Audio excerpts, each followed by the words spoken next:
Hi hello friends, ನಮಸ್ಕಾರ ಎಲ್ರಿಗೂ. Welcome back to the channel. ನೋಡ್ತಾ ಇದ್ದೀರಾ ಕನ್ನಡ ಚಾನಲ್. ಸೊ ಇವತ್ತು ನಾವು ರೆಡಿ ಆಗಿದ್ದೀವಿ. ಟೈಮ್ 9:30 ಆಗಿದೆ. ಸೊ ಇವತ್ತು ನಾವು ಹೋಗ್ತಾ ಇದೀವಿ ದೇವಸ್ಥಾನಕ್ಕೆ. ಸೊ ಚಾಮುಂಡಿ ಬೆಟ್ಟಕ್ಕೆ ಹೋಗ್ತಾ ಇದೀವಿ. ಅಲ್ಲಿ ಯಾರಾದ್ರೂ ಇದ್ರೆ ಬಿಡ್ಸಂತಾರೋ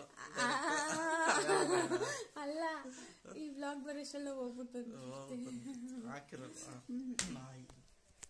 ಸೊ ಇವಾಗ ಹೋಗಿ ಅಂದ್ರೆ ಎಲ್ಲ ಮನೆ ಫ್ಯಾಮಿಲಿ ಪೂರ್ತಿ ಹೋಗ್ತಾ ಇದೀವಿ. ಸೊ ಹೋಗಿ ಅಲ್ಲೆಲ್ಲ ನೀಟಾಗಿ ದರ್ಶನ ಮಾಡ್ಕೊಂಡು ನಮ್ಮ ಕಾರ್ ತಗೊಂಡಿದ್ದು ಅರ್ಕೆ ಇತ್ತು ಅಲ್ವಾ, ಅಪ್ಪಂದು ಪಾಪದು, ನಂದು ಕಾರ್ದು.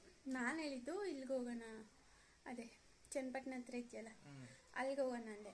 ನಮ್ಮ ಮಾವ ಬೇಡ, ಅರ್ಕೆ ತಿಸ್ಬಿಟ್ಟು ಬಂದ್ಬಿಡೋಣ, ಅಲ್ಲಿಗೆ ಹೋಗೋಣ ಅಂತ ಹೇಳಿದ್ರು. ಸೊ ಅದಕ್ಕೆ ಇವಾಗ ಹೊರಟಿದ್ದೀವಿ. ಸೊ ಏನೋ ಗೊತ್ತಿಲ್ಲ, ಕೋಇನ್ಸಿಡೆನ್ಸ್ ಇವತ್ತು. ನಾವು ಯಾವಾಗಲೂ ಹೋಗ್ಬೇಕು ಅನ್ಕೊಂಡಾಗ ಆಗ್ತಾ ಇರಲಿಲ್ಲ. ಇವತ್ತು ನಾವೇ ಹೋಗ್ತಾ ಇದ್ದೀವಿ, ಖುಷಿ ಆಗ್ತಾಯಿದ್ವಿ. ನಾನು ತುಂಬ ಇಷ್ಟಪಡೋ ದೇವ್ರು ಯಾವುದು? ಸೊ ಇವಾಗ ಹೊಡೋಣ ಬನ್ನಿ. ಎಲ್ಲ ರೆಡಿ ಆಗಿದ್ದಾರೆ, ಟೈಮ್ ಆಗಿದೆ, ಬೇಗ ಹೋಗಿ ಬೇಗ ಬರೋದು ಅಂದ್ಕೊಂಡಿದ್ವಿ. ನಮ್ಮ ಯಜಮಾನ್ರು ಹಂಗೆ ಎಲ್ಲೆಲ್ಲಿ ಕರ್ಕೊಂಡು ಹೋಗ್ತಾರೆ ತೋರಿಸ್ತೀನಿ. ಎಲ್ಲೂ ಸೋಮವಾರ ಎಲ್ಲೂ ಕರ್ಕೊಂಡು ಹೋಗಲ್ಲ, ದೇವಸ್ಥಾನಕ್ಕೆ ಮನೆಗೆ ಬರೋದಷ್ಟೇ. ಎಸ್, ಇವತ್ತು ಕ್ರೀಮ್ಸ್ ಬರ್ತಾ ಇದೆ, ಕ್ರೀಮ್ ಪ್ಯಾಕ್ ಮಾಡಬೇಕು. ಈ ಕ್ರೀಮ್ಸ್ ಬಂದಿಲ್ಲ ಅಂದರೆ ಇವತ್ತು ಮಂತ್ರಾಲಯಕ್ಕೆ ಹೋಗ್ತಾ ಇದ್ವಿ. ನಾವು ಕ್ರೀಮ್ಸ್ಗೋಸ್ಕರ ವೆಯ್ಟ್ ಮಾಡ್ತಾ ಇದ್ದೀವಿ ಅಷ್ಟೇ. ಸೊ ಬನ್ನಿ ಹೋಗ್ಬಿಟ್ಟು ಬರೋಣ. ಬೆಳಗ್ಗೆ ಮನೇಲೆಲ್ಲ ಬ್ರೇಕ್ಫಾಸ್ಟ್ ಮುಗಿಸ್ಕೊಂಡು ಹೊರಟಿದ್ದೀವಿ. ಸೊ ಇವಾಗಂತೂ ಸುಬ್ಬುನು ಹಾಯ್ ಮಾಡೋದು ಕಲ್ತ್ಕೊಂಡಿದ್ದೇನೆ. ನೀಟಾಗಿ ಬಾಯಲ್ಲೂ ಕೂಡ ಹೇಳ್ತಾನೆ ಹಾಯ್ ಅಂತ. ಸೊ ಒಂಥರ ಖುಷಿಯಾಗುತ್ತೆ. ಬೇಗ ಮೊಬೈಲ್ ಇಟ್ಕೊಂಡ್ರೆ ಸಾಕು ಹಾಯ್ ಅಂತಾನೆ ಕಲ್ತ್ಕೊಂಬಿಟ್ಟ ಅಂತ ಖುಷಿ ಅನಿಸುತ್ತೆ. ಇವಾಗ ನಾನು, ಯಶು, ಸುಬ್ಬು, ನಮ್ಮತ್ತೆ 4 ಜನ ಹಿಂದೆ ಕಡೆ ಕೂತಿದ್ದೀವಿ. ನಮ್ಮ ಮಾವ ಮತ್ತು ನಮ್ಮ ಯಜಮಾನ್ರು ಮುಂದೆ ಇದ್ದಾರೆ. ಸೊ ಹೊರಡ್ತಾ ಇದ್ದೀವಿ. ನಾವು ಬೇಗ ಹೋಗ್ಬೇಕಂತ ಅಂದ್ಕೊಂಡ್ವಿ, ಬಟ್ ರೆಡಿ ಆಗೋದು ಲೇಟ್ ಆಗುತ್ತೆ. ಅಂದರೆ ಆವಾಗ ಪ್ಲ್ಯಾನ್ ಮಾಡಿ ಆವಾಗ ಹೊರಟಿದ್ರಿಂದ ಸ್ವಲ್ಪ ಡಿಲೇನೇ ಆಯಿತು. ಸೊ ಮೈಸೂರೆಲ್ಲ ಸಿಟಿ ಎಲ್ಲ ಮುಗಿಸ್ಕೊಂಡು ನಮ್ಮ ಬೆಟ್ಟ ಹತ್ತೋಗೆ ಒಂಥರ ವೈಬ್ಸೇ ಚೇಂಜ್ ಇರುತ್ತೆ. ನಂಗೊಂಥರ ಗೂಸ್ ಬಂಪ್ಸ್ ಅಂತಾರಲ್ಲ ಹಾಗೆ. ನಾನು ಸ್ಟಾರ್ಟಿಂಗಿಂದ ಅಲ್ಲಿ ಹೋಗಿ ದರ್ಶನ ಮಾಡೋವರೆಗೂ ಹಾಗೆ ಅನಿಸುತ್ತೆ. ಸೊ ಅದೇನೋ ಗೊತ್ತಿಲ್ಲ, ನನಗೆ ಒಂಥರ ಅವಿನಾಭಾವ ನಂಟು ಅಂತಾರಲ್ಲ ಹಾಗೆ. ಸೊ ನಮ್ಮ ಮನೆಯಲ್ಲೆಲ್ಲ ನನ್ನ ಅನು ಅಂತ ಕರೆಯಲ್ಲ, ನಮ್ಮಮ್ಮ ಮನೇಲಿ ಉತ್ನಳ್ಳಿ ಹುರ್ಕಾತಿ ಅಂತಲೇ ಕರೀತಾರೆ. ಯಾಕೆ ಅಂತ ನಿಮಗೆ ತಿಳ್ಕೊಬೇಕು ಅಂತ ಇದ್ದರೆ ಕಮೆಂಟಲ್ಲಿ ಹೇಳಿ, ನಾನು ಹೇಳ್ತೀನಿ. ಸೊ ಏನಿಲ್ಲ, ಉತ್ನಳ್ಳಿ ಮೀನ್ಸ್ ಚಾಮುಂಡೇಶ್ವರಿ ಅಮ್ಮನ ತಂಗಿ ಇರೋವಂಥ ಊರು. ಅಂದರೆ ಬೆಟ್ಟದಿಂದ ಸುಮಾರು ಒಂದು 4-5 ಕಿಲೋಮೀಟರ್ ದೂರದಲ್ಲಿದೆ. ಸೊ ನಾನು ಅಷ್ಟು ಕೋಪ ಮಾಡ್ಕೋತೀನಿ ಅಂತ ನಮ್ಮ ಮನೇಲಿ ಎಲ್ಲರೂ ಜಾಸ್ತಿ ಕೋಪ ಅಂತ ಆ ಥರ ಕರೀತಾರೆ ಅಷ್ಟೇ. ಸೊ ಸತತವಾಗಿ ಒಂದು 2 ಗಂಟೆಗಳ ಕಾಲ ಕ್ಯೂವಲ್ಲಿ ನಿಂತ್ಕೊಂಡ್ಮೇಲೆ ನಮಗೆ ದರ್ಶನ ಆಯಿತು. ತುಂಬ ರಶ್ ಇತ್ತು. ಪಾಪ ಹಿಂದೆ ಮುಂದೆ ಇರೋರೆಲ್ಲ ತುಂಬ ಚೆನ್ನಾಗಿ ಮಾತಾಡ್ಸಿದ್ರು. ಹಾಗೆ ಸಾಕಷ್ಟು ಜನ ಸಬ್ಸ್ಕ್ರೈಬರ್ಸ್ ಸಿಕ್ಕಿದ್ರು. ಸುಮಾರು ಒಂದು 7-8 ಜನ ಮಾತಾಡ್ಸಿದ್ರು. ಕ್ಷಮಿಸಿ, ವ್ಲಾಗ್ ತುಂಬ ಹಿಂದಿನ ದಿನ ಮಾಡಿರೋದ್ರಿಂದ ನನಗೆ ಹೆಸರುಗಳು ಕರೆಕ್ಟಾಗಿ ನೆನಪಿಲ್ಲ, ದಯವಿಟ್ಟು ಕ್ಷಮಿಸಿ. ಮತ್ತು ರಶ್ ಜಾಸ್ತಿ ಇದ್ದಿದ್ದರಿಂದ ಯಾರನ್ನೂ ಅಷ್ಟು ನೀಟಾಗಿ ಮಾತಾಡ್ಸೋಕ್ಕಾಗಿಲ್ಲ. ನಾವು ಕ್ಯೂವಲ್ಲಿ ನಿಂತ್ಕೋಬೇಕಾಗಿದ್ದರಿಂದ ಹಾಗಾಯಿತು. ಸೊ ದರ್ಶನ ಎಲ್ಲ ಆದಮೇಲೆ ಇನ್ನು ಮೈಸೂರಿಗೆ ಬಂದಮೇಲೆ ಮೈಸೂರು ಚುರುಮುರಿ ತಿಂದೇ ಹೋಗೋಕ್ಕಾಗತ್ತಾ? ಸೊ ನಾನಂತೂ ಹಾಗೆ ಹೋಗೋಲ್ಲ. ಮೈಸೂರಿಗೆ ಬಂದರೆ ನಾನು ತಿಂದ್ಬಿಟ್ಟೇ ಹೋಗೋದು. ಸೊ ಫೈನಲಿ ಪಾರ್ಕಿಂಗ್ ಹತ್ರ ಸ್ವಲ್ಪ ಕುತ್ಕೊಂಡು ವೆಯ್ಟ್ ಮಾಡೋಕ್ಕೆ ಸ್ಪೇಸ್ ಇತ್ತು. ಅಲ್ಲಿ ಸ್ವಲ್ಪ ಸ್ನ್ಯಾಕ್ಸ್ ಎಲ್ಲ ತಿಂದು ಅಲ್ಲಿಂದ ಹೊರಟ್ವಿ. ಅಲ್ಲಿಂದ ಬಂದು ಇಲ್ಲಿ ಮೈಸೂರು ಶ್ರೀರಂಗಪಟ್ಟಣ ಅಕ್ಕಪಕ್ಕ ಒಂದು ಹೈವೇನಲ್ಲಿ ಒಂದು ಹೋಟೆಲ್ನಲ್ಲಿ ನಿಲ್ಲಿಸಿ ಊಟ ಮಾಡಿದ್ವಿ. ನಾವು ಹೋಗಿದ್ದಿದ್ದು ಸೋಮವಾರ, ಅಂದರೆ ಕ್ರಿಸ್ಮಸ್ ಹಬ್ಬದ ದಿನ ಆಗಿದ್ದರಿಂದ ಮೈಸೂರು ಫುಲ್ ವಿಪರೀತ ರಶ್ಶು, ಎಲ್ಲೆಲ್ಲೂ ಟ್ರಾಫಿಕ್ಕು. ಸೊ ಅದಕ್ಕೆ ಬೇರೆ ಕಡೆ ಎಲ್ಲೂ ಹೋಗದೆ ಇಲ್ಲಿಗೆ ಬಂದು ಊಟ ಮಾಡ್ಕೊಂಡು ಮನೆಗೆ ಬಂದ್ವಿ. ಇಲ್ಲಿಗೆ ಬಂದಿದ್ದೆ ಆಲ್ಮೋಸ್ಟ್ ನಾವು 3:34 ಆಗೋಗಿತ್ತು. ಸೊ ಎಲ್ಲ ವೆಜ್ ಆರ್ಡರ್ ಮಾಡಿದ್ವಿ. ವೆಜ್ ಆಗಿರೋದ್ರಿಂದ ಬೇಗನೆ ಬಂತು. ಸೊ ಸುಬ್ಬುನ ಪಾಪ ಅಲ್ಲಿವರೆಗೂ ಹೊಟ್ಟೆ ಹಚ್ಕೊಂಡೇ ಇದ್ದ. ಸೊ ಅವನಿಗೆ ಬೇಗ ಬೇಗ ಊಟ ಮಾಡಿಸಿ ಆಮೇಲೆ ನಾವು ಫ್ರೈಡ್ ರೈಸ್ ಎಲ್ಲ ತೊಗೊಂಡು ತಿಂದು ಅಲ್ಲಿಂದ ಹೊರಟ್ವಿ. ಶಾಪ್ಗೆ ನಾನು ಮಧ್ಯಾಹ್ನದ ಮೇಲೆ ಹೋಗೋಣ, ಕ್ರೀಮ್ಸ್ ಎಲ್ಲ ಬರುತ್ತೆ ಅಂದ್ಕೊಂಡಿದ್ದೆ. ಬಟ್ ಕ್ರಿಸ್ಮಸ್ ಆಗಿರೋದ್ರಿಂದ ಕೊರಿಯರ್ ಆಫೀಸ್ಗಳು ರಜಾನೇ ಇತ್ತು. ಸೊ ನಿಧಾನವಾಗಿ ಹೋಗಿ ಮನೆಗೆ ತಲುಪಿದ್ವಿ. Friends, welcome back. ಟೈಮ್ ಆಗಿದೆ 6:15. ಸೊ ನಾವು ಇವಾಗಷ್ಟೇ ಮನೆಗೆ ರೀಚ್ ಆದ್ವಿ. ಸೊ ಈಗ ಜಸ್ಟ್ ನಾನು ಮನೆ ಒಳಗಡೆ ಬಂದೆ. ಸುಬ್ಬುಗೆ ನಮ್ಮತ್ತೆ ಹಾಲು ಕಾಯಿಸ್ಬಿಟ್ಟು, ಅಂದರೆ ಅವ್ನಿಗೆ ಊಟ ಸರಿ ಹೋಗಲ್ಲ ಎಲ್ಲಾದರೂ ಹೊರಗಡೆ ಹೋದರೆ. ನಾವು ಬೇರೆ ಏನು ಪ್ರಿಕಾಷನ್ಸ್ ತೊಗೊಂಡಿರಲಿಲ್ಲ ಮೊದಲೇ.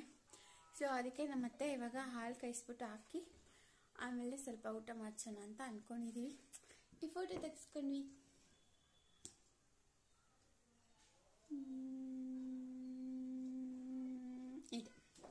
ಅದು ಒಂದಿದೆ. ನಾನು ನಮ್ಮ ಮನೆಯವರು ಯಶು ಸುಬ್ಬು ಎಲ್ಲ ಹೋಗಿದ್ವಿ ಲಾಸ್ಟ್ ಟೈಮು. ಒಂದು 9ನೇ ತಿಂಗಳು 10ನೇ ತಿಂಗಳಲ್ಲಿ ಹೋಗಿದ್ವಿ. ಸೊ ಆವಾಗ ಇದು. ಸೊ ಇವಾಗ ಇದು ಅತ್ತೆ ಮಾವನ ಜೊತೆ ನಾವು ಫಸ್ಟ್ ಟೈಮಲ್ಲಿ ಹೋಗಿರೋದು. ಅದಕ್ಕೆ ಮೆಮರಿ ಅಂದರೆ ಬೇರೆ ಬೇರೆ ದೇವಸ್ಥಾನಕ್ಕೆಲ್ಲ ನಮ್ಮ ಮಾವನ ಜೊತೆ ಸುಮಾರು ಸರಿ ಹೋಗ್ಬಿಡ್ತೀವಿ. ಬಟ್ ನಮ್ಮ ಅತ್ತೆ ಸ್ವಲ್ಪ ಮಿಸ್ ಆಗ್ತಾರೆ. ಈ ಸರಿ ನಮ್ಮ ಅತ್ತೆನೂ ಬಂದಿದ್ರು ಅಷ್ಟೇ. ಫುಲ್ಲು ಹೆವಿ ಸುಸ್ತು. ಸಖತ್ತು ಜನಪ್ಪ, ಯಾವತ್ತೂ ನೋಡಿರಲಿಲ್ಲ ಅಷ್ಟೊಂದು ಜನ ಚಾಮುಂಡಿ ಬೆಟ್ಟದಲ್ಲಿ. ಸಖತ್ತು ಜನ, ನಿಂತ್ಕೊಳ್ಳೋಕ್ಕೂ ಜಾಗ ಇಲ್ಲದೆ ಅಷ್ಟು ಜನ. ನಾವು 100 ರೂಪೀಸ್ ಟಿಕೆಟಲ್ಲಿ ಹೋದ್ವಿ. ಹಂಗೂ 1 ಅವರ್ 1.5 ಅವರ್ ಆಯ್ತಲ್ಲ, 1.5 ಅವರ್ ವೆಯ್ಟ್ ಮಾಡಿ ಸಾಕಾಯ್ತು. ನಮ್ಮ ಸುಬ್ಬು ಸ್ಟಾರ್ಟಿಂಗ್ ನಾರ್ಮಲ್ ಆಗಿದ್ದ, ಎಲ್ಲ ಅವ್ರ ಜೊತೆನೂ ಅಲ್ಲಿ ಹಿಂದೆ ಮುಂದೆ ಹೋಗೋರ ಜೊತೆ ಎಲ್ಲ ಆಟ ಆಡ್ಕೊಂಡು ಆಮೇಲೆ ಫುಲ್ಲು ಜಾಸ್ತಿ ಅಳು ತೆಗ್ದ್ಬಿಟ್ಟು ಆಮೇಲೆ ನಮ್ಮ ಅತ್ತೆ ಹಂಗೆ ಕ್ಯೂ ಅಲ್ಲೇನೆ ಸ್ವಲ್ಪ ಜಾಗ ಬಿಡ್ಸ್ಕೊಂಡು ಮುಂದೆ ಹೋದ್ರು. ಆಮೇಲೆ ಬೇಗನೆ ದರ್ಶನ ಆಯಿತು. ಒಳಗಡೆ ಕ್ಯೂ ಅಲ್ಲಿ ನಿಂತಿದ್ರೆ ಇನ್ನೂ ಲೇಟ್ ಆಗೋದು. ನಮ್ಮ ಅತ್ತೆ ಪಾಪು ಇದೆ ಅಂತ ಹೇಳ್ಕೊಂಡು ಮುಂದೆ ಹೋಗ್ಬಿಟ್ರು. ಚಾಮುಂಡಿ ಬೆಟ್ಟದಲ್ಲಿ ಒಂದು ಬೇಜಾರಾಗೋ ವಿಷಯ, ಫಾರ್ ಎಕ್ಸಾಂಪಲ್ ತಿರುಪತಿಲಾಗಿರ್ಬೋದು ಅಥವಾ ಧರ್ಮಸ್ಥಳದಲ್ಲಾಗಿರ್ಬೋದು, ವಯಸ್ಸಾದವ್ರನ್ನ, ಕಾಲಾಗದೆ ಇರೋರನ್ನ, ಮಂಡಿ ನೋವಿರೋರನ್ನ ಅಥವಾ ಎಳೆ ಮಕ್ಕಳನ್ನ 2 ವರ್ಷಕ್ಕಿಂತ ಒಳಗಡೆ ಇರೋ ಮಕ್ಕಳನ್ನ ಬಿಟ್ಬಿಡ್ತಾರೆ ಡೈರೆಕ್ಟ್ ದರ್ಶನಕ್ಕೆ. ಬಟ್ ಚಾಮುಂಡಿ ಬೆಟ್ಟದಲ್ಲಿ ಹಂಗಲ್ಲ, ವೆಯ್ಟ್ ಮಾಡಲೇಬೇಕು, ಕ್ಯೂಲ್ ಬರಲೇಬೇಕು. ಸುಬ್ಬಕ್ಕಿಂತ ಚಿಕ್ಕ ಮಕ್ಕಳು 2 ತಿಂಗಳು 4 ತಿಂಗಳು 5 ತಿಂಗಳು ಮಕ್ಕಳೆಲ್ಲ ಪಾಪ ಕ್ಯೂಲ್ಲೇ ಇದ್ರು, ಕ್ಯೂಲ್ಲೇ ಬಂದರು. ಎಷ್ಟೇ ರಿಕ್ವೆಸ್ಟ್ ಮಾಡಿದ್ರು ಇದ್ರೆ ಒಪ್ಕೊಳ್ಳೋಣ. ಬಟ್ ಇವ್ರೇನಂದ್ರೆ ಒಬ್ರು ಫೋನ್ ಮಾಡಿದ್ರೆ ಸಾಕು ಬಿಟ್ಬಿಡೋದು, ಒಬ್ರು ರೆಕಮೆಂಡ್ ಮಾಡಿದ್ರೆ ಸಾಕು ಬಿಟ್ಬಿಡೋದು. ಅದಂತರ ತುಂಬ ನಿಂತಿರೋರಿಗೆ ಸುಮಾರು ಹೊತ್ತಿಂದ ವೆಯ್ಟ್ ಮಾಡ್ತಾ ಇರೋರು ಸ್ವಲ್ಪ ಕೋಪ ಬರ್ಸುತ್ತೆ ಅದು ಜಾಸ್ತಿ. ಅದರಲ್ಲೂ ವಯಸ್ಸಾದವ್ರನ್ನ ಮತ್ತು ಚಿಕ್ಕ ಮಕ್ಕಳನ್ನ ಬೇಗ ಬಿಡ್ಬೇಕು. ಯಾರಾದರೂ ಒಬ್ರು ಆ್ಯಕ್ಷನ್ಸ್ ತಗೊಳ್ಳೇಬೇಕು ಇದ್ರ ಮೂಲಕ. ನಾನು ಚಾಮುಂಡೇಶ್ವರಿದು ಫೇಸ್ಬುಕ್ ಪೇಜಲ್ಲಿ ಬರೆಯೋಣ ಅಂತ ಅಂದ್ಕೊಂಡಿದ್ದೀನಿ. ಇವಾಗ ನೋಡೋಣ ಏನಾಗುತ್ತೆ ಅಂತ. ಸೊ ನಾನು ಕಂಪ್ಲೇಂಟ್ ಮಾಡೋಣ ಅಂತ ಅಂದ್ಕೊಂಡಿದ್ದೀನಿ ಇದ್ರ ಬಗ್ಗೆ. ಲಾಸ್ಟ್ ಟೈಮ್ ಹೋದಾಗಲೂ ಹಂಗೆ ಒಬ್ರಿಗೆ ಕಾಲು ಆಪ್ರೇಷನ್ ಆಗಿತ್ತು, ಅವ್ರು ಕಾಲು ಎಳ್ಕೊಂಬಂದಿದ್ರು, ಹಂಗೂ ಕ್ಯೂಲ್ ನಿಲ್ಸಿರು. ಅದೊಂದು ಬೇಜಾರಾಯಿತು. ಅವ್ರ ಎದುರುಗಡೆನೆ ಚೆನ್ನಾಗೇ ಇದ್ದಾರೆ, ದಪ್ಪಕ್ಕೆ ಗುಂಡ್ಗುಂಡಕ್ಕೆ ರೌಡಿಗಳ ಥರ ಇದ್ದಾರೆ, ಅವ್ರನ್ನ ಸ್ಪೆಷಲ್ ಎಂಟ್ರಿಲಿ ಕಳಿಸಿದ್ರು. ಆ ಥರ ಮಾಡ್ತಾರೆ, ಬೇಜಾರಾಗುತ್ತೆ. ನಿಮಗೂ ಯಾರಿಗಾದ್ರೂ ಈ ಥರ ಫೇಸ್ ಆಗಿದ್ರೆ ಕಮೆಂಟಲ್ಲಿ ಬರೆದು ಹೇಳ್ಬೋದು. ಸೊ 100 ರೂಪೀಸ್ ಟಿಕೆಟ್ ತಗೊಂಡ್ರು ನಾರ್ಮಲ್ ಧರ್ಮ ದರ್ಶನ ಥರನೇ ಇರುತ್ತೆ, ಕ್ಯೂ ಅಲ್ಲ. ಸೊ ಅಷ್ಟೇ, ಲಾಡು ತಿಂದ್ಬಿಟ್ಟು ಇವಾಗ ಫ್ರೆಶ್ ಅಪ್ ಆಗಬೇಕು. ನಾವು ವೇಣುಗೋಪಾಲ ಸ್ವಾಮಿ ಟೆಂಪಲ್ಗೆಲ್ಲ ಹೋಗ್ಬಿಟ್ಟು ಬರೋಣ ಅಂತ ಅಂದ್ಕೊಂಡಿದ್ವಿ. ರಶ್ನ ಹೋಗ್ಬಿಟ್ಟು ಎಲ್ಲೂ ಬೇಡ ಮನೆಗೆ ಹೋಗೋಣ ಅಂತ ಅಂದ್ಬಿಟ್ವಿ. ನಮ್ಮ ಸುಬ್ಬು ಜೊತೆ ಆಗಲ್ಲ ಅದು. ಹೆಂಗಿತ್ತು ನಿಮ್ಮ ಎಕ್ಸ್ಪೀರಿಯನ್ಸ್? ಸುಸ್ತಾಯ್ತಂಗಿತ್ತು, ಯಜಮಾನ್ರಿಗೆ ನನ್ನ ಮೇಲೆ ನಮ್ಮ ಮಾವನ ಮೇಲೆ ಕೋಪ ಬಂದಿತ್ತು. ಇನ್ನೇನು ವೀಕೆಂಡ್ಸ್ಗಳಲ್ಲಿ ಕರ್ಕೊಂಡೋದ್ರೆ ಅದೇನೋ ಅದು ಆ ಟೈಮಿಗೆ ಫಿಕ್ಸ್ ಆಗ್ಬಿಡುತ್ತೆ, ಏನು ಮಾಡೋಕ್ಕಾಗಲ್ಲ. ನಾನು ಅಂದಿದ್ದು ನಮ್ಮ ಮಾವನ್ಗೆ ಇಲ್ಲಿ ಚನ್ನಪಟ್ಟಣದ ಹತ್ರ ಹೋಗೋಣ, ಸ್ಟ್ಯಾಚು ಇದೆಲ್ಲ ಚಾಮುಂಡೇಶ್ವರಿ ಅದು ನೋಡ್ಕೊಂಬರೋಣ ಅಂತ. ನಮ್ಮ ಮಾವ ಆರ್ಕೆ ಜ್ಞಾಪಕ ಆಗೋಯ್ತು ಅನ್ಸುತ್ತೆ ನಮ್ಮ ಮಾವನ್ಗೆ, ಅದಕ್ಕೆ ಅಲ್ಲಿಗೆ ಕರ್ಕೊಂಡೋದ್ರು. ಸೊ ಹಂಗೆ ಬ್ಲಾಗ್ ಕಂಟಿನ್ಯೂ ಮಾಡ್ತೀನಿ. ಸದ್ಯಕ್ಕೆ ಫ್ರೆಶ್ ಅಪ್ ಆಗಿ ಮತ್ತೆ ಕೆಳಗಡೆ ಹೋಗಿ ಬ್ಲಾಗ್ ಮಾಡ್ತೀನಿ.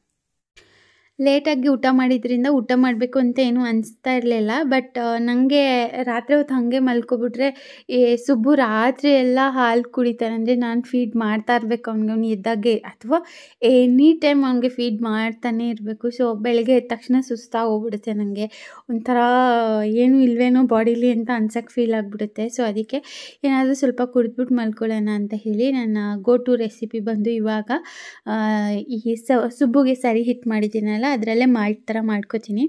ಸೊ ಎವ್ರಿ ಡೇ ಬೆಳಗ್ಗೆ ಒಂದು ಸರಿ ನಂಗೆ ಇಷ್ಟ ಆಗದೆ ಇರೋ ಬ್ರೇಕ್ಫಾಸ್ಟ್ ಅಥವಾ ರೈಸ್ ರೆಸಿಪಿ ಏನಾದರೂ ಮಾಡಿದಾಗ ಮಾಲ್ಟ್ ಕುಡಿತೀನಿ. ರಾತ್ರಿ ಮಲ್ಕೊಳ್ಳುವಾಗ ಲೈಟಾಗಿರಲಿ ಅಂತ ಹೇಳಿ ಮಾಲ್ಟ್ ಕುಡಿತೀನಿ. ವೆಯ್ಟ್ ಲಾಸ್ ಬಗ್ಗೆ ಹೇಳಿ ಅಂತ ಇದ್ರಲ್ಲ, ಸೊ ಇದು ಒಂಥರ ನನ್ನ ಸೀಕ್ರೆಟ್ ಟಿಪ್ ಅಂತಲೇ ಹೇಳ್ಬೋದು. ಮಾಲ್ಟ್ ಕುಡಿತಾ ಇದ್ದೀನಿ ರೆಗ್ಯುಲರ್ ಆಗಿ. ಸೊ ಊಟ ಇದಾಗಿತ್ತು ಫ್ರೆಂಡ್ಸ್. Welcome back. ಟೈಮ್ 9 ಗಂಟೆ ಆಗಿದೆ. ಸೊ ನಾನಿವಾಗ ಊಟಕ್ಕೆ ಏನು ಅಡುಗೆ ಮಾಡ್ಕೊಳ್ಳಿಲ್ಲ ನಾವು, ಯಾಕಂದರೆ ಲೇಟಾಗಿ ಊಟ ಮಾಡಿದ್ವಿ ಅಂತ ಹೇಳಿ ಎಲ್ಲ ಹಂಗೆ ಮಲ್ಕೊಂಡ್ರು. ನಮ್ಮ ಮಾವಂಗೆ ಮಾಲ್ಟ್ ಕೆಳಗಡೆ ಮಾಲ್ಟ್ ಪೌಡರ್ ಇಟ್ಟಿದ್ದೀನಿ. ಸೊ ಅದ್ರಲ್ಲಿ ಮಾಲ್ಟ್ ಮಾಡಿಕೊಟ್ಬಿಟ್ಟು ಬೆಳಗ್ಗೆ ದೋಸೆ ಮಾಡಿದ್ವಲ್ಲ ಅದನ್ನು ಯಶುಗೆ ಹಾಕ್ಕೊಟ್ಬಿಟ್ಟು, ಅಂದರೆ ದೋಸೆ ಹಿಟ್ಟಲ್ಲಿ ಯಶುಗೆ ಹಾಕ್ಕೊಟ್ಟೆ. ಸುಬ್ಬುಗೆ ಊಟ ಸರಿ ಇರಲಿಲ್ಲ, ಸೊ ಊಟ ಮಾಡಿಸಿ ಸುಬ್ಬುಗೆ. ನಾನಿವಾಗ ಇಲ್ಲಿ ಬಿಸಿಯಾಗಿ ಮಾಲ್ಟ್ ಮಾಡ್ಕೊಂಡಿದ್ದೀನಿ. ಮಜ್ಜಿಗೆ ಮೆಣಸಿನ್ಕಾಯಿ ಮಾಡಿಸ್ಕೊಳ್ಳೋಣ ಅಂದ್ಕೊಂಡೆ, ಬಟ್ ಅದು ಯಾಕೋ ಒಂದು ಸ್ವಲ್ಪ ಹಾಳಾಗಿರೋ ಥರ ಇದೆ. ಸೊ ಅದಕ್ಕೆ ನಾನು ಬೇಡ ಅಂತ ಸ್ಕಿಪ್ ಮಾಡಿದೆ. ಫೈನಲಿ 9 ಗಂಟೆ ಆಯಿತು, ಮಲಗೋ ಟೈಮ್ ಆಯಿತು. ಸೊ ನಾವು ಚಿಕ್ಕ ವಯಸ್ಸಿನ ಚಾಮುಂಡಿ ಬೆಟ್ಟಕ್ಕೆ ತುಂಬ ರೆಗ್ಯುಲರ್ ಅಂತ ಹೇಳ್ಬೋದು. ಅಂದರೆ ಸಂಜೆ ಹೊತ್ತಲ್ಲಿ ಹೋದರೆ ಸ್ವಲ್ಪ ಫ್ರೀ ಇರುತ್ತೆ. ಮತ್ತು ಕಾಲೇಜ್ ಡೇಸಲ್ಲೆಲ್ಲ ಎವ್ರಿ ಟೈಮ್ ಚಾಮುಂಡಿ ಬೆಟ್ಟ ಆ ಥರ ಆಗೋಗ್ಬಿಟ್ಟಿತ್ತು. ಅಂದರೆ ಬರ್ಡೇ ಇದ್ದರೆ ಅಥವಾ ಏನಾದರೂ ಎಕ್ಸಾಮ್ ರಿಸಲ್ಟ್ ಇದ್ದರೆ, ಫೇಲ್ ಆದರೆ, ಪಾಸ್ ಆದರೆ, ಆ ಥರ ಎಲ್ಲ ಬೆಟ್ಟ ಆ ಥರ ಹಂಗಿತ್ತು. ಸೊ ಅವಾಗೂ ಕಂಪೇರ್ ಮಾಡಿದ್ರೆ ಸಾಕಷ್ಟು ಚೇಂಜಸ್ ಇದೆ. ಮತ್ತು ತುಂಬ ಒಂಥರ ಈ ಏನಂತಾರೆ ಪಾರ್ಕಿಂಗ್ ಆಗಿರ್ಬೋದು, ಅದೆಲ್ಲ ತುಂಬ ಚೇಂಜ್ ಆಗಿದೆ. ಸೊ ಅದಷ್ಟು. ಆಮೇಲೆ ಒಂದು ಇನ್ಸಿಡೆಂಟ್, ನಾನು ತುಂಬ ಬ್ಲೈಂಡಾಗಿ ಟ್ರಸ್ಟ್ ಮಾಡುವಂಥ ಒಂದು ಏನಾದರೂ ಇದೆ ಅನ್ನೋದಾದರೆ ಅದು ಚಾಮುಂಡೇಶ್ವರಿ ಅಮ್ಮ ಮಾತ್ರ. ಸೊ ಅದು ಒಂದು ಇನ್ಸಿಡೆಂಟ್ ಹೇಳಬೇಕು ಅಂತ ನಾನು ಈ ವಿಡಿಯೋಲಿ ಅದನ್ನು ಶೇರ್ ಮಾಡ್ತೀನಿ. ಸೊ ಏನಂದರೆ, ನಾವು ಬುಲೆಟ್ ತಗೊಂಡು ಎಷ್ಟು ವರ್ಷ ಆಯಿತು, 2 years ಮೇಲಾಗಿರ್ಬೋದು. ನಾವು ನಮ್ಮ ಯಜಮಾನ್ರು ರಾಯಲ್ ಎನ್ಫೀಲ್ಡ್ ಇದೆಯಲ್ಲ, ಹಿಮಾಲಯನ್ ಬೈಕು, ಅದು ತಗೊಂಡು 2 years ಮೇಲಾಗಿರ್ಬೋದು. ಸೊ ಅದು ನಾನು ನನ್ನ ಪರ್ಸ್ನಲ್ ಅರ್ನಿಂಗ್ಸಲ್ಲಿ ಅಥವಾ ನಾನು ಕೂಡಿಟ್ಟಿರೋ ದುಡ್ಡಲ್ಲಿ ನಮ್ಮ ಯಜಮಾನ್ರಿಗೆ ಕೊಡಿಸ್ಬೇಕು ಅದು ಬೈಕ್ ಅಂತ ಹೇಳಿ ಡಿಸೈಡ್ ಆಗಿದೆ. ಅಂದರೆ ಅವ್ರ ಬರ್ಡೇಗೇನೋ ಗಿಫ್ಟ್ ಕೊಡ್ಬೇಕಂತನ ಏನು ಇತ್ತು. ಆವಾಗ ನಾನು ನನ್ನ ಪರ್ಸ್ನಲ್ ಅಕೌಂಟ್ ಏನಿತ್ತು HDFC ಬ್ಯಾಂಕಲ್ಲಿತ್ತು. ಸೊ ಅಲ್ಲಿ ನಾನು ಲೋನ್ ಅಪ್ಲೈ ಮಾಡಿದೆ. ಅಂದರೆ ಹಾಫ್ ಅಮೌಂಟ್ ಪೇ ಮಾಡಿ ಹಾಫ್ ಅಮೌಂಟ್ ಲೋನ್ಗೆ ಅಪ್ಲೈ ಮಾಡಿದೆ. ಸೊ ಆವಾಗ ಏನಾಯಿತು ಅಂತ ಹೇಳಿದ್ರೆ, ನಂದು ಟ್ರಾನ್ಸಾಕ್ಷನ್ ಚೆನ್ನಾಗಿತ್ತು, ಮತ್ತು ಎಲ್ಲ ಚೆನ್ನಾಗಿತ್ತು, ಸಿಬಿಲ್ ಸ್ಕೋರ್ ಇತ್ತು, ಎಲ್ಲ ಚೆನ್ನಾಗಿತ್ತು. ಬಟ್ ನಮ್ಮ ಮನೆಯವ್ರದ್ದು ಸ್ವಲ್ಪ ಏನೋ ಇಶ್ಯೂಸ್ ಆಗಿತ್ತು ಸಿಬಿಲಲ್ಲಿ. ಮತ್ತು ನಂದು ಅಪ್ಲಿಕೆಂಟ್ ಅವರಾಗಿರೋದ್ರಿಂದ ಲೋನ್ ರಿಜೆಕ್ಟ್ ಆಗೋಗ್ಬಿಟ್ಟಿತ್ತು. ಸೊ ನನಗೆ ರಾತ್ರಿ ಒಂದು 10:30 11 ಗಂಟೆಗೆ, ಅಂದರೆ ನಮಗದು ಫಸ್ಟ್ ಗಾಡಿ ಅಥವಾ ಏನೋ ಒಂದು ಮಾಡ್ತಾಯಿದ್ದೀವಿ ಅನ್ನೋದು ಫಸ್ಟ್ ಆಗಿತ್ತು. ಸೊ ನನಗೆ ಒಂದು ರಾತ್ರಿ 9:30 10 ಗಂಟೆಗೆ ಮೆಸೇಜ್ ಬಂತು, 2 wheeler application was rejected, loan application was rejected ಅಂತ ಏನೋ ಬಂತು. ಸೊ ಬೇಜಾರಾಗೋಯ್ತು. ಮತ್ತು ನನಗೆ ಗೊತ್ತಿರೋ ಪ್ರಕಾರ ರಿಜೆಕ್ಟ್ ಆದರೆ ಮತ್ತೆ ಇದು ಆಕ್ಸೆಪ್ಟ್ ಆಗಲ್ಲ ಅಂತ ಇತ್ತು. ಒಬ್ಬರು ಮ್ಯಾಮ್ ನಮಗೆ ತುಂಬ ಪರಿಚಯ ಇದ್ದರು. ಸೊ ಅವರೆಲ್ಲ ಹೇಳಿ ಎಲ್ಲ ಆಗುತ್ತೆ ಅಂತಲೇ 99.9% ಶ್ಯೂರ್ ಆಯ್ತು ಆಗುತ್ತೆ ಅಂತ. ಬಟ್ ರಿಜೆಕ್ಟ್ ಆಯಿತು ಅಂತ ಮೆಸೇಜ್ ಬಂತು. ಮತ್ತು ಮ್ಯಾಮ್ ಕಾಲ್ ಮಾಡಿದ್ರು, ಮ್ಯಾಮ್ ಹಿಂಗೆ ರಿಜೆಕ್ಟ್ ಆಗಿಬಿಟ್ಟಿದೆ, ಏನೂ ಮಾಡೋಕ್ಕಾಗಲ್ಲ, ನಮ್ಮ ಬ್ಯಾಂಕಿಂದ ಆಗಲ್ಲ ಅದು ಅಂತ ಹೇಳಿಬಿಟ್ರು. ಸೊ ನನಗೆ ಅದು ನಾನು ನೆಕ್ಸ್ಟ್ ಅದು ಬೇರೆ ಕಡೆ ಏನಾದರೂ ಅಪ್ಲೈ ಮಾಡಿ ತಗೋತೀನಿ ಅನ್ನುವಂಥ ಒಂದು ಕಾನ್ಫಿಡೆನ್ಸ್ ಇತ್ತು. ಬಟ್ ಅಲ್ಲಿ ಫಸ್ಟ್ ಸ್ಟೆಪ್ಪಲ್ಲಿ ರಿಜೆಕ್ಟ್ ಆಗೋಯ್ತಲ್ಲ ಅನ್ನೋ, ನಾನು ಎಲ್ಲೂ ಲೋನ್ಗಾಗಲಿ ಏನಕ್ಕೂ ಅಪ್ಲೈ ಮಾಡಿರಲಿಲ್ಲ. ಫಸ್ಟ್ ಎಕ್ಸ್ಪೀರಿಯೆನ್ಸ್ ಅದು ರಿಜೆಕ್ಟ್ ಆಗಿದ್ದಿತ್ತು. ಸೊ ಅದಾದಮೇಲೆ ನಾನು ಅಂದ್ಕೊಂಡೆ, ಅಯ್ಯೋ, ನಾನು ಅವಾಗ ದೇವ್ರ ಫೋಟೋ, ಅಂದರೆ ಯೂಶ್ವಲಿ ಮಲ್ಗಕ್ಕೆ ಮುಂಚೆ ಬೆಳಗ್ಗೆ ಎದ್ಮೇಲೆ ಎಲ್ಲ ಚಾಮುಂಡೇಶ್ವರಿ ಫೋಟೋನೇ ನೋಡ್ತಾ ಇರ್ತೀನಿ ನಾನು. ಸೊ ಆವಾಗ ನಾನು ದೇವ್ರ ಫೋಟೋ ಇದು ಮಾಡಿಕೊಂಡು ಫಸ್ಟು ಹಿಂಗಾಗೋಯ್ತಲ್ಲ, ಯಾಕಮ್ಮ ಹಿಂಗಾಗೋಯ್ತು ಅಂತ ಹೇಳ್ಕೊಂಡು ಬೇಜಾರು ಮಾಡ್ಕೊಂಡು ಮಲ್ಕೊಂಡೆ. ರಾತ್ರಿ 12:30 ನಂಗೊಂದು ಮೆಸೇಜ್ ಬಂದಿದೆ. ಅದೇ ದಿನ ನಾನು ಹಂಗೆ ಅಂದ್ಕೊಂಡು ಮಲ್ಕೊಂಡೆ. ರಾತ್ರಿ 12:30 ಅಲ್ಲಿ ನನಗೆ ಒಂದು ಮೆಸೇಜ್ ಬಂದಿದೆ, ಅಪ್ಲಿಕೇಶನ್ ವಾಸ್ ಅಪ್ರೂವ್ಡ್, ನೀವು ಇಷ್ಟು ಅಮೌಂಟ್ನ ಪೇ ಮಾಡಬೇಕು, ಇಷ್ಟು ಅಮೌಂಟ್ ಲೋನ್ ಆಗತ್ತೆ, ಆ ಥರ ಎಲ್ಲ ಮೆಸೇಜ್ ಬಂದಿತ್ತು. ಬೆಳಗ್ಗೆ ಎದ್ದು ನೋಡಿದಾಗ ನನಗೆ ಒಂಥರ ಶಾಕ್ ಆಗೋಯ್ತು.